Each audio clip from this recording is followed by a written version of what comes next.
Physical exam, there may be decreased breath sounds on the affected side. There can also be a mass in the chest wall, and this could be painful. There are a number of radiologic tests that we order while trying to establish the diagnosis. The stage, which tells us how advanced the cancer may be, and determine if surgery is feasible and in the best interest of the patient. CT scans of the chest are usually one of the first tests that we order. It is readily available and it provides some very useful data. PET scans help determine if there's any suggestion of disease in the other lung, in the abdomen, or in other areas of the body. At times, MRI can suggest invasion into the chest wall, mediastinum, or across the diaphragm into the abdomen. This usually indicates that surgery would not be an option that would benefit the patient.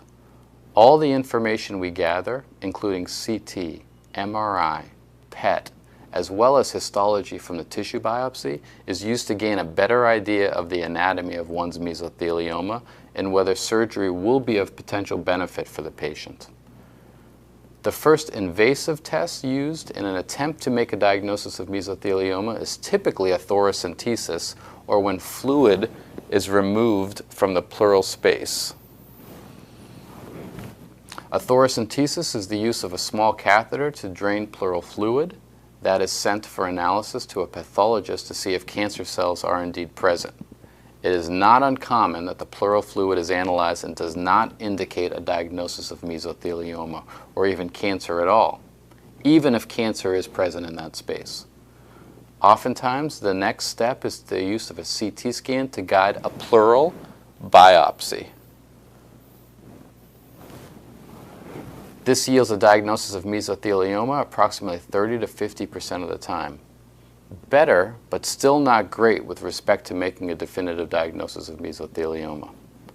Lastly, an operation can be performed, usually through a single small incision in the chest wall. A videoscope is introduced into the pleural space and multiple biopsies are taken of the pleural surfaces. This is often a diagnostic intervention that results in a definitive diagnosis of malignant pleural mesothelioma. At this point, the patient typically is referred to a thoracic surgeon with experience in treating patients with mesothelioma. As is true with any cancer we treat, we stage every patient with mesothelioma.